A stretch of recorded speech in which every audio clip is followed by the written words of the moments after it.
Ici, ça donne de la force. Et quand j'entends justice pour la Haussine, moi j'entends aussi justice pour Haussine. Je suis venue de Strasbourg aujourd'hui et à Colmar, je voulais reparler de Haussine Bourras parce que Hamid était venu en 2015 soutenir la famille Bourras dans son combat. En 2015, c'était les 1 an de la mort de Haussine et Hamid était là, Farid était là, Urgent Notre Palais Assassine était là, Samia Cheraf de Marseille était là. Et pour nous, c'est hyper important de se soutenir.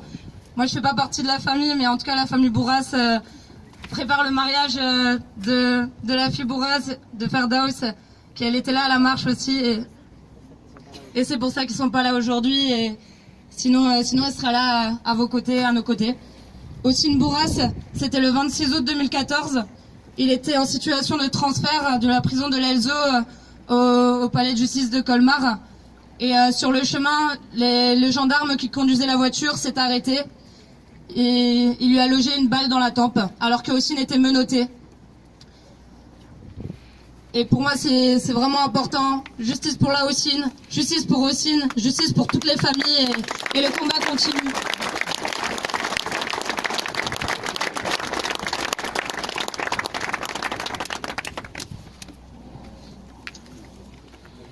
Mesdames et messieurs, bonjour et merci à vous de votre présence.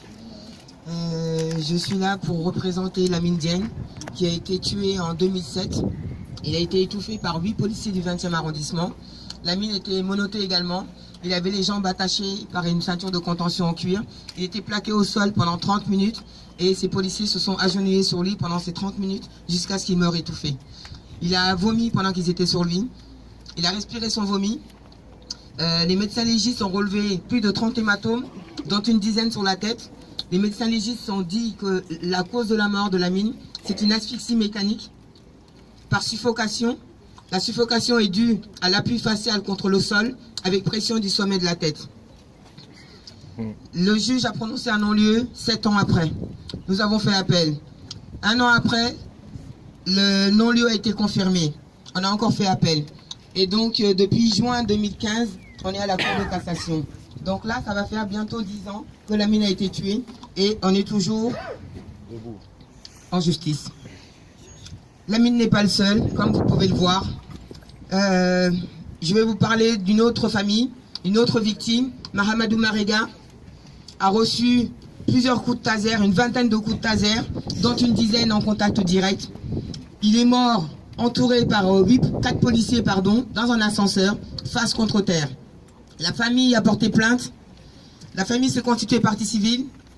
Malheureusement, 2 ans après, c'est un non-lieu qui est prononcé. La famille fait appel. Le non-lieu est confirmé. La famille s'arrête là. Aboubakari Tandia, c'était en décembre 2004. Après son passage... Merci, madame. Merci. Après son passage au commissariat de Courbevoie, il est plongé dans le coma. Il décédera en janvier 2005. La famille s'est battue à coup d'expertise, de contre-expertise. Au bout de 10 ans de lutte, elle a été déboutée au niveau national. Elle est allée à la Cour européenne des droits de l'homme. Tina Seba, tuée également lors d'une course-poursuite à Lyon. Elle avait 17 ans. La famille s'est battue pendant 10 ans également. Ça a fini à la Cour européenne des droits de l'homme. Et elle n'a pas obtenu justice en France. Donc, comme vous le voyez, les cas sont nombreux et multiples. Chaque mois, on a une commémoration à faire, si ce n'est pas 2 commémorations. Faites le bilan.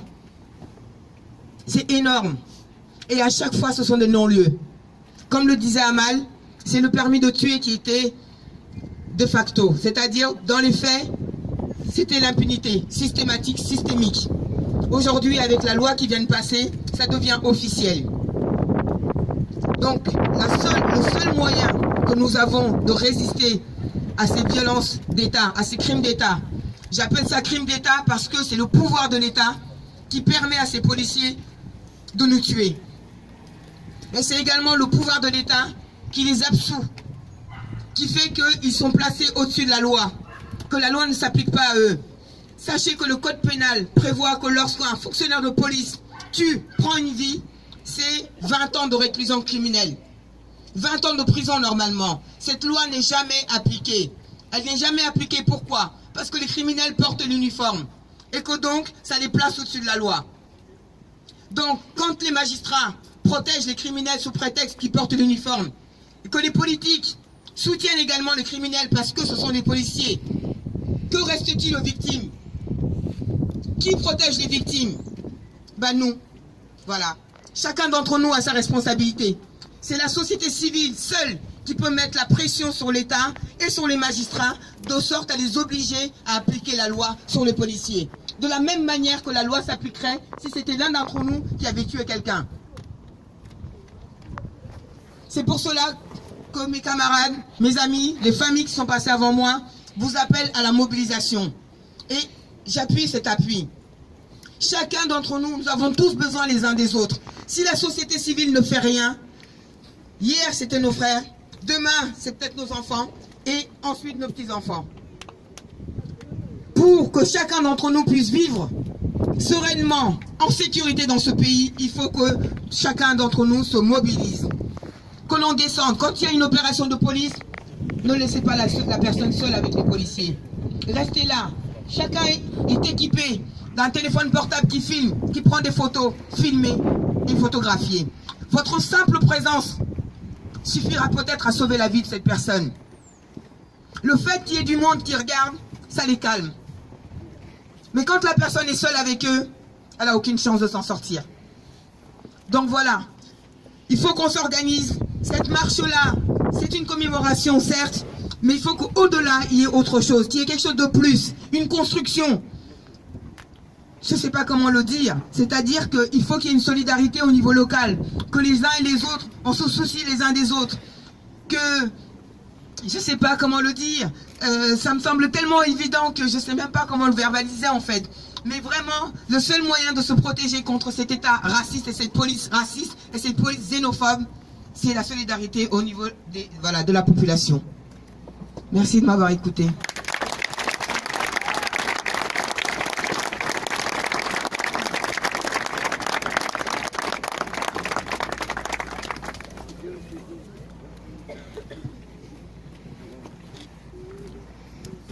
Ok. Vraiment, juste dire, on sera vraiment pas long. C'est dire que c'est inviter tout le monde, vraiment, comme ça a été dit auparavant, à se mobiliser dès qu'il peut et se constituer en groupe, en association, en tout ce qu'il faut, parce qu'effectivement, il n'y a que notre action, il n'y a que notre prise de conscience qui peut faire changer cette injustice d'État.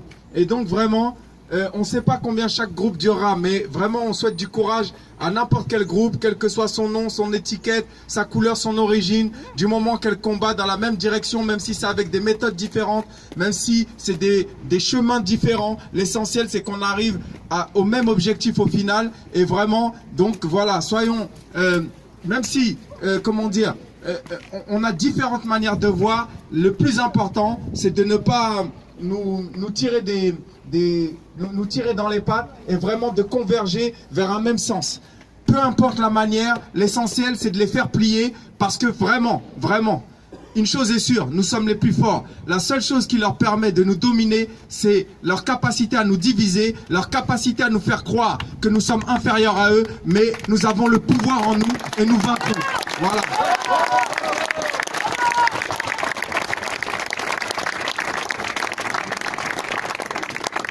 Ok, ben, je sais pas qui va parler ici, on repart, parce que je vois que... Moi, je voudrais remercier tous les soutiens qui, depuis le départ, soutiennent toutes les familles, mais vraiment toutes les familles. Il y a le comité Interfac, la brigade anti-négrophobie, le parti des indigènes de la République.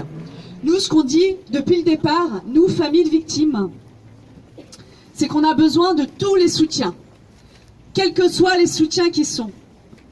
Et moi, je n'admettrai pas qu'on vienne attaquer l'un de mes soutiens. Parce que quand on attaque un de nos soutiens, des familles de victimes, c'est qu'on s'attaque à toutes les familles de victimes. Et ça, on peut vous le dire. Et sur la marche pour la justice et la dignité, on a attaqué nos soutiens, on a attaqué des familles, on a montré du doigt des familles, et ça, c'est dégueulasse, et je tenais à le dire. En tous les cas, c'est pas grave, on avancera, quelles que soient les divergences. Mais en tous les cas, c'est important de dire, quand vous faites des critiques à nos soutiens, vous le faites à toutes les familles de victimes. Donc voilà.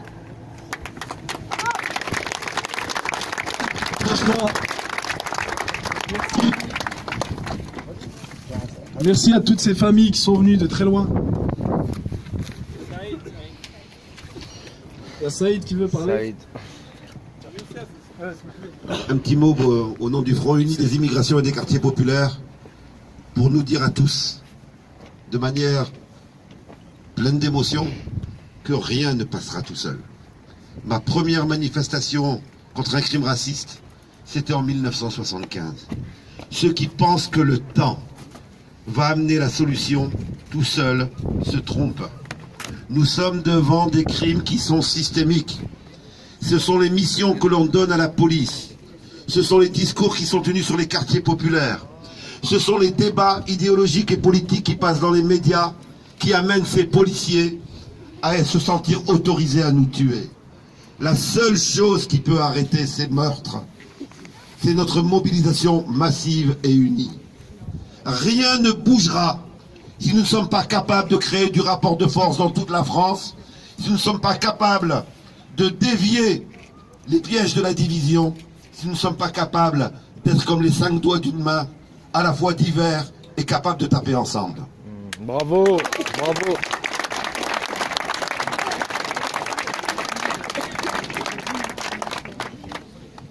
Franchement, je remercie toutes ces familles qui sont déplacées, comme j'ai dit tout à l'heure, de très loin. Il y a aussi la famille de Gay. Gay Traoré qui est venu de Paris. Son frère, c'est Bouna Traoré. C'était en 2005, quand il y a eu les deux jeunes, Zied et Bouna, qui ont été tués par cette police. Donc je leur remercie, je ne veux pas prendre la parole, mais je leur remercie quand même d'avoir fait le déplacement. Et toutes les autres familles, franchement, merci, vous pouvez les applaudir.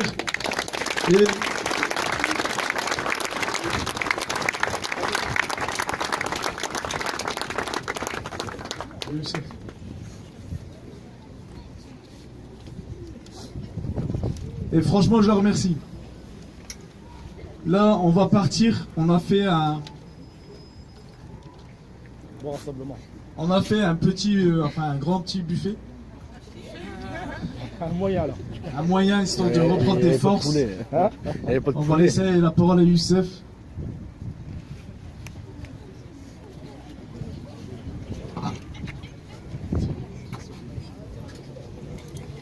Bah écoutez, bon, très rapidement, et je pense que cette marche parle d'elle-même en fait. Et je crois qu'il y a un rayon de soleil, et l'autre rayon de soleil, eh bien c'est cette marche. Ce sont toutes ces familles unies.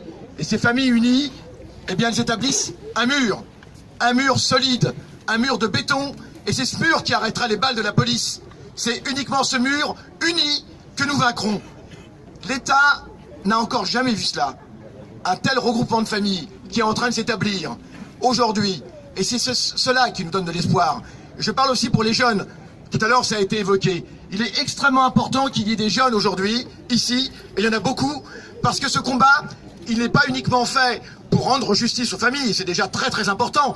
Il n'est pas uniquement fait pour montrer du doigt cet État criminel, assassin, qui se sert de sa police, parce qu'il se sert de sa police pour terroriser les quartiers populaires. Ces crimes, ce sont des véritables crimes d'État. Mais c'est aussi très important pour l'avenir. Ces crimes sont des insultes pour l'avenir. Il est inadmissible que la jeunesse, assiste à ces crimes policiers dans l'impunité. Quel message est-il donné aux générations futures? Le message que des citoyens peuvent être assassinés comme ça en toute impunité. Et cela, c'est aussi intolérable. Donc, il est très important que ces regroupements, que ces manifestations, que ces marches aient lieu, pas uniquement pour le présent, et pour l'avenir. Et c'est l'avenir qui dira, qui montrera le courage, tout le courage de ces familles qui, unies, ont su défier cet État. Merci. Merci.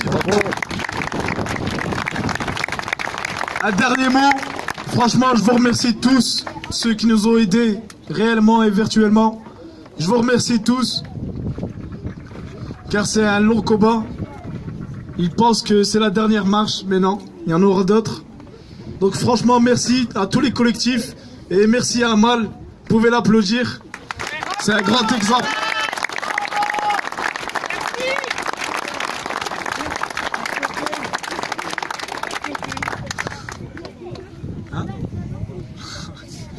Donc merci, je connais pas l'adresse, mais il y a une salle. Excusez-moi, il y a une salle, donc on va aller parce qu'on n'a pas beaucoup de temps. Et un dernier mot.